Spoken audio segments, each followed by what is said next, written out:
В 90-е годы, в период смены государственного строя, телеканалы почти не получали финансирования. Но в такой непростой обстановке Сыктывкарская студия продолжает свою работу, тем самым демонстрируя возможности творчества при любых условиях. Именно об этом периоде истории коми-кино вы узнаете в этом видео.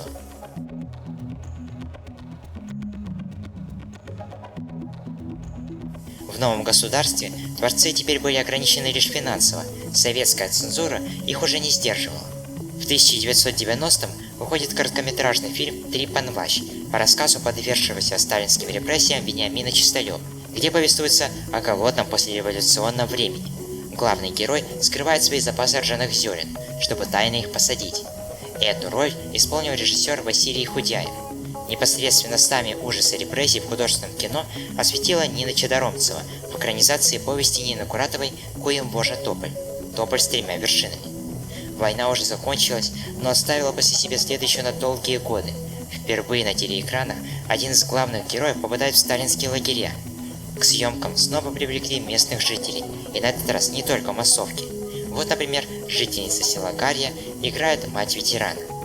А это уже пашкинцы исполнили главные роли в фильме 1993 года «Юрк и Пелин. Звени, дудочка». Эта короткометражка знакомит детей с некоторыми музыкальными инструментами коми-народа, и получается вовсе не скучно. Познакомившись с красивыми звучаниями Пелинов и Точкачинов и прослушав хоть и занимательный, но утомительный рассказ дедушки, героине снится, что она убегает в лес, где с помощью полученных знаний прогоняет темные силы, которых играют артисты театра под музыку Якова Перепелицы из балета «Якморт» с костюмами, нарисованными художником Василием Игнатовым. Так получилось пересечение разных видов искусств. Следующим короткометражным проектом Чадоромцева для детей был такой же короткий фильм 1997 года «Нывка Даджорич. Девочка и цветок». Трогательная история, воспитывающая в детях заботу и внимание к тому, что любишь. Детскими программами этот режиссер занималась и раньше. Немалую долю своей работы на телевидении она посвятила передаче «Эшка-мышка». Особенно ей нравились кукольные мультфильмы по различным сказкам. Персонажи для них изготавливали буквально из подручных средств.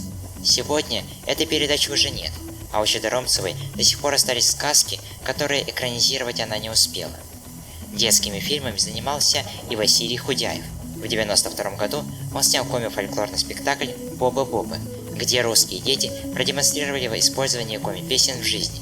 В жанре музыкального кино пробовала себя и Нина Чадоромцева, которая в 2000 году в фильме «Ой, Олом-Олом» раскрыла разносторонность творчества композитора Василия Гущина, его способность передавать разные настроения в музыке.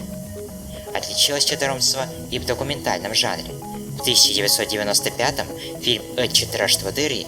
Однажды в Рождество» о праздновании коми-пермяками святок получил гран-при на фестивале «Финно-Угорский мир» в Ханты-Мансийске, а годом ранее фильм «Войвов Джоридж Ланшила. Песни Северного цветка» взял там диплом за лучший творческий портрет. Этот портрет дался режиссеру с большим трудом. Сотрудники студии не желали работать над этим фильмом. Подобные большие проекты мешают основному производству передач и отнимают силы и время. Они очень затратны финансово. Кино готовилось к юбилею недавно ушедшего автора песен Лидии Чувьюровой, и Нина Маркеловна боялась не успеть, но, не поддаваясь никому, все же смогла завершить съемки вовремя. Ей не раз говорили: Сыктывкарская телестудия не фильмопроизводящая, и всячески ругались за подобные тяжелые работы.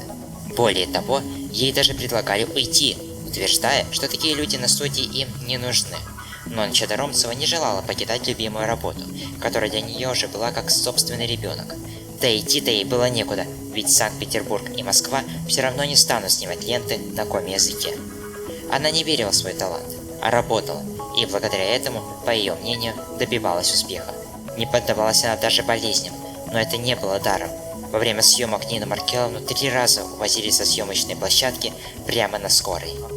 В 90-е годы коми-кинематограф потерял финансирование, но обрел свободу слова, благодаря чему именно в это время снимались одни из самых искренних и эмоциональных картин. Дальнейший период был не менее простым. Смогло ли наше кино адаптироваться к новым капиталистическим реалиям страны, вам расскажет следующее видео.